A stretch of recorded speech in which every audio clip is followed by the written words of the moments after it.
अगर राजनीतिक लाभ के चक्कर में सब चलेगा तो पीडी और ब्राह्मण आउटरीच जो आजकल आप कर रहे हैं उसके लिए आपको ये बताना चाहिए कि भाई आपका वैचारिक बदलाव हो गया या चुनावी रणनीति या चुनावी मजबूरी आपकी आज है, इसे लेकर कम से कम तो कुछ बातें कहनी ही चाहिए ना यादव साहब। ईशान त्यागी, पहले कहा जाता था और सबको हमने सुना कि देखिए धर्म को राजनीति के केंद्र में मत लेकर आइए, धर्म को मत घसीटिए, धर्म पर बात नहीं होनी चाहिए, लेकिन क्या बदला? जो जिसको जब जिस बात की सहूलियत ठीक लगी, जिसने जिसको जिस बात के लिए फायदा पहुंचाया, उसने धर्म को राजनीति के केंद्र में पहुंचाया।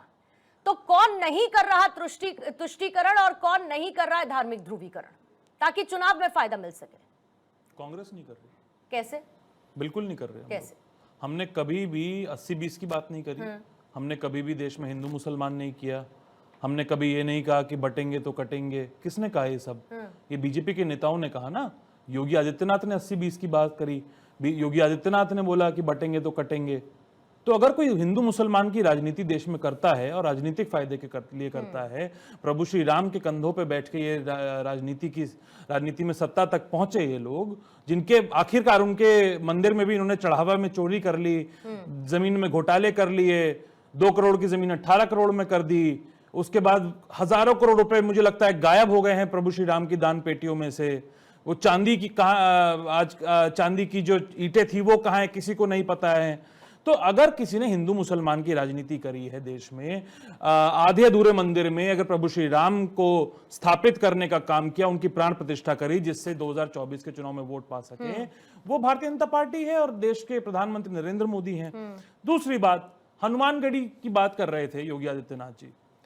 प्रभु श्री राम के परम भक्त हनुमान जी, जिनके सीने में, जिन्होंने सीना चीर के दिखाया कि मेरे सीने में, मेरे दिल में माता सीता और प्रभु श्री राम बसते हैं, उनका अपमान, पवन पुत्र हनुमान का अपमान, पवन पुत्र हनुमान जी का अपमान किसने किया, मैं आपको एक बार दिखा देता हूं।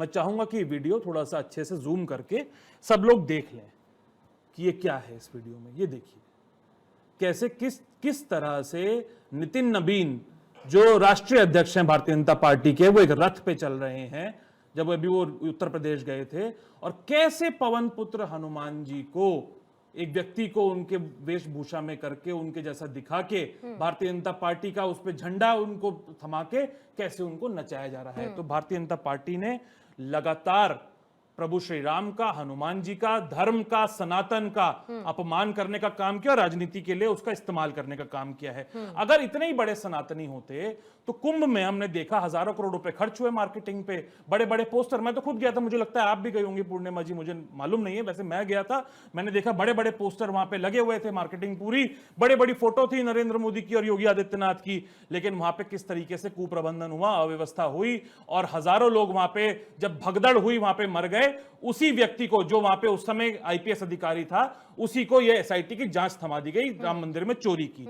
शंकराचार्य जी, स्वामी अभिमुक्तेश्वरानंद जी का जब मौनी अमावस्या में, ये तो इतिहास में कभी नहीं हुआ हिंदू धर्म के इतिहास में कि मौनी अमावस्या में जब स्नान करने शंकराचार्य जी जाते हैं तो उनकी पालकी को रोका गया, उनको धकेला गया, वहां पे उनके जो बटुक थे उनको शिखाएं पकड़ के खींचा गया, उनको लाठी मारी गई, उनको डंडे मारे गए, उनको लात घूसों से उनको मारा गया। कार्यक्रम से दूरी क्यों बनाई कांग्रेस ने? हाँ, मैं बताता हूँ आपको। बिल्कुल, तो फिर कार्यक्रम से दूरी क्यों बनाई? बिल्कुल बताता हूँ आपको। देखिए क्या है कि प्रभु श्री राम किसी की बपौती तो है नहीं, अभी आपने भी बोला ये बात, ना बीजेपी की है, ना आरएसएस की है, ना हमारी है, ना किसी और की है। हम प्रभु श्री राम 120 करोड़ हिंदुओं का, चाहे वो विदेश में रहते हो चाहे वो देश में रहते हो, उनके अभिभावक हैं और वही लोग उनमें आस्था रखते हैं, वो सबके हैं प्रभु श्री राम।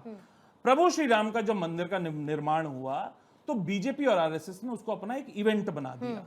दूसरा, कभी भी भगवान की जो प्राण प्रतिष्ठा होती है वो सनातन में आपको पता होना चाहिए और दर्शकों को पता होना चाहिए कि आधे अधूरे मंदिर में नहीं होती। पूरा मंदिर का जब निर्माण होता है उसके बाद प्रभु की प्राण प्रतिष्ठा होती है। वहां क्या था कि शिखर नहीं बना था, और ये मैंने नहीं बोला, सिर्फ मैंने नहीं बोला, कांग्रेस पार्टी ने नहीं बोला, शिखर भी नहीं बना था प्रभु श्री राम के मंदिर का, और आधे अधूरे मंदिर में प्राण प्रतिष्ठा कर दी गई और वहां पे शंकराचार्य जी भी नहीं गए। और मैं तो कहता हूं कि इनके सबसे बड़े मंत्री अमित शाह, पार्टी के सबसे बड़े कद्दावर नेता इनके, वो क्यों नहीं गए मुझे बताइए। प्राण प्रतिष्ठा में भी नहीं गए, प्राण प्रतिष्ठा के बाद भी नहीं गए। मैं एक सवाल पूछता हूं कि देश की महामहिम राष्ट्रपति द्रौपदी मुर्मू जी को क्यों नहीं बुलाया गया उसमें, शंकराचार्य जी क्यों नहीं आए उसमें, ये भी तो सवाल उठता है ना। ठीक है, ये सवाल उठना चाहिए, ठीक क्योंकि भगवान का राजनीति अभी क्या है कि विकास जब मतलब तक आपसे ना पूछा जाए, आपने ये बता दिया कि भाई हमारी वजह ये थी, हमारे तो इसीलिए बहुत हम सारे नहीं नेता गए, और बाकी हमारे तो बहुत सारे नेता गए, जितने लोग बाद में उसके बाद वहां नहीं पहुंच पाए उनसे भी सवाल पूछा जाना चाहिए, लेकिन आपसे कम पूछा जाना चाहिए। नहीं, बिल्कुल पूछिए, बिल्कुल पूछिए। हमारे तो बहुत सारे,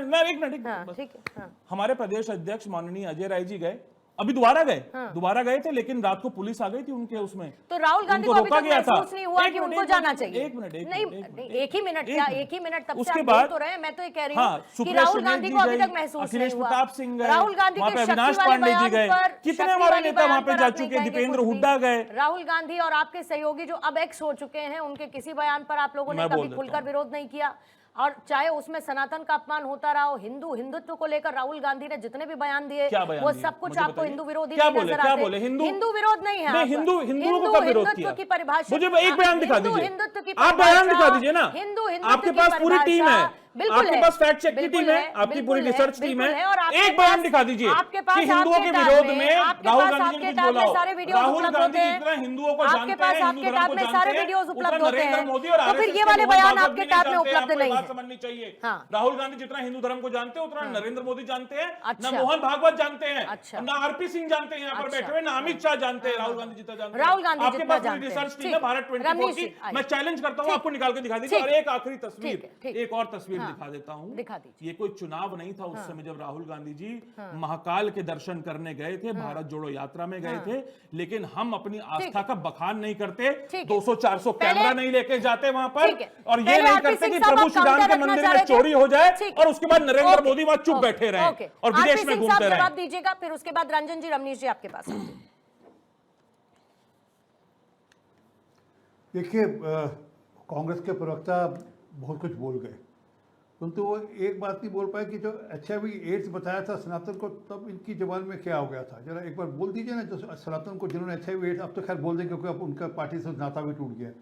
जहाँ इनके नेता खड़गे साहब ने कहा था कि गंगा जी के अंदर डुबकी को लगाई जाए, प्रश्न उठाए थे डुबकी के ऊपर, तो क्या है कि सबको पता है। आरपी सिंह सर, एक बार बताइए कि हनुमान जी की जाति कौन बता रहा था? हनुमान जी की जाति कौन बता रहा था, ये भी बताइएगा कि हनुमान जी कौन सी जाति से आते हैं, ये किसने बताया था? योगी आदित्यनाथ ने बताया था, ये भी तो जाके बताइए ना। और ये भी देखते रहिए साथ में, मैं चाहूंगा कि अपने दर्शक ये भी देखते रहिए। दिखा दिया आपने, वो मुझे जवाब देने दीजिए, आप दिखाते रहिए, शांत रहिए, दिखाते रहिए, कोई दिक्कत नहीं। गाजे बाजे के इनको साथ, स्क्रीन पर रखेंगे, ये चलने देंगे, इनका सनातन का अपमान दिखाता रहूंगा। ओके, ये विजुअल्स दिखाते रहिए, बिल्कुल दिखाऊंगा विजुअल्स, बिल्कुल इसको दिखाइए और 2 मिनट शांत हो जाइए, मुझे जवाब लेने दीजिए। बिल्कुल ये चलता बोलिएगा सिंह साहब, रखे रहिए आप स्क्रीन पर, कोई दिक्कत नहीं है, बोलिएगा सिंह साहब। देखिए, शीशा कितना बुरा लगता है। सोनिया गांधी जब रिमोट कंट्रोल से सरकार चलाती थी तो हल्फनामा कोर्ट में सरकार ने क्या दाखिल किया कि राम का अस्तित्व है ही नहीं, राम तो हुए ही नहीं, कि किसी और ने नहीं, इनकी पार्टी ने हल्फनामा दाखिल किया था ना, इनकी सरकार के रहते हुए। फिर कपिल सिब्बल साहब कोर्ट के अंदर क्या कह रहे थे, राम मंदिर नहीं बनना चाहिए, तब तो इनकी पार्टी में थे, आजकल वो सपा के समर्थन से राज्यसभा में है, और ठोक ठोक कर कहते नहीं नहीं नहीं, कागज फाड़े, सब कुछ किया कोर्ट के सामने कि नहीं नहीं, राम मंदिर नहीं बनना चाहिए, राम मंदिर 2019 के बाद बनना चाहिए। अरे भाई, जिनका करेक्टर है, और मेरा चैलेंज से उपकार करने ईशान, मैं राजनीति छोड़ दूंगा, पूरी 50 साल का मेरा काम है, अगर सोनिया गांधी जी को आप राम मंदिर ले जाएं तो